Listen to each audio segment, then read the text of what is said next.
a d'abord une armée de bénévoles qui fait une première sélection parmi un nombre de films croissant, s'il est bien compris. Puis un comité de scientifiques qui présente la particularité de réunir des professionnels, on va dire, du cinéma et des professionnels des sciences, mais au sens large. 20 films nous ont été proposés. Et donc de longs débats ont suivi pour arriver à défendre chacun le film qu'on avait aimé pour des raisons soit esthétiques, pour des raisons scientifiques, pour des raisons... Voilà. Chaque fois, les débats ont duré très longtemps pour qu'on arrive à un consensus entre tous.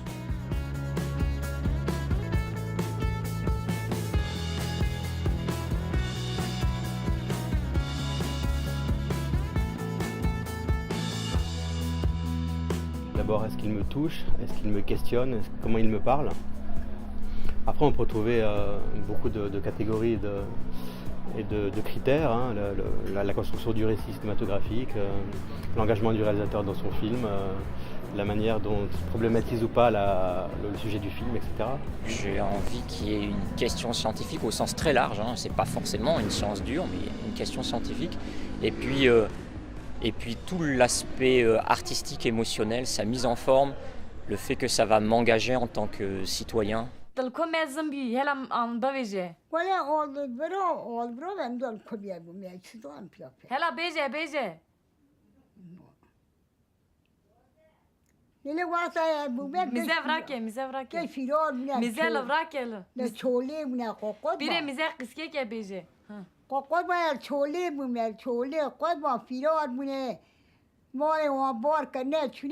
J'ai utilisé le cinéma pour des élèves et des étudiants en histoire.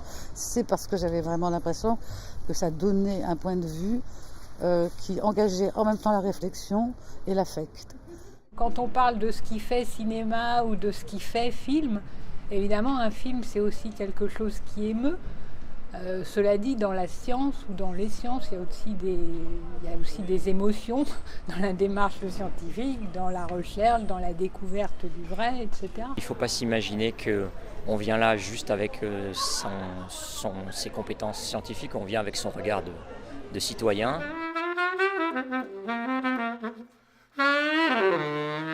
Devant les propositions qui nous étaient faites, notre jury a choisi d'entendre par science ce qui provoquait une interrogation sur la complexité du monde.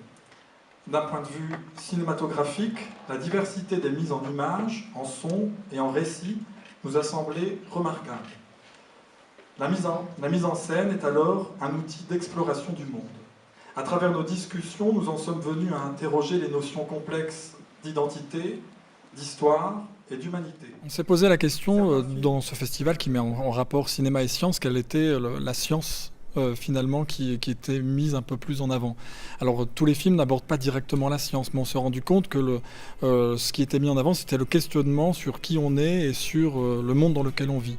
Et très vite, il y a eu la question, on va la dire pour le dire vraiment vite, de l'identité, des identités, de qui on est, comment on fait à travers le voyage de la vie pour se déterminer, se définir.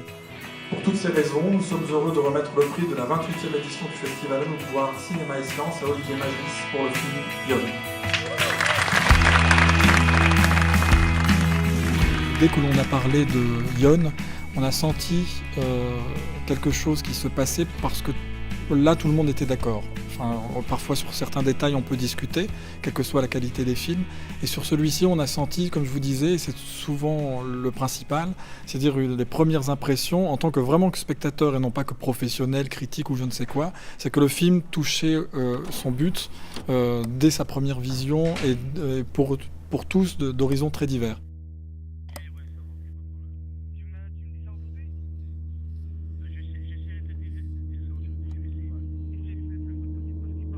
Parfois, on me demande ce que ça me fait de travailler à la police. Dans ma jeunesse, Ce qu'il y a de très beau dans ce film, c'est qu'on a d'abord l'histoire racontée par Yon. Il n'y a pas de voix off, c'est l'histoire racontée par le personnage principal et aussi par sa femme et ses enfants, ses 2 enfants. Donc on a cette histoire qui est assez linéaire. Mais là où le film est intelligent, c'est qu'il met en scène tout ça et qu'il crée une espèce de dramatisation ou de suspense dans cette histoire. C'est-à-dire, pour prendre un exemple, le moment où il revient sur son récit sur les enfants qu'il va avoir, dont un enfant qui naît en Belgique, on ne les connaît pas au départ. Et l'enfant n'apparaît dans le récit qu'au moment où on va commencer à parler de lui. Et les témoignages arrivent comme ça, au fur et à mesure du film. Donc il recrée le récit de son histoire passée à travers la mise en scène elle-même. Je peux comprendre parfois leur espoir parce que moi-même, à un moment donné, j'ai tenté le coup, j'ai eu le courage de vouloir changer ma vie.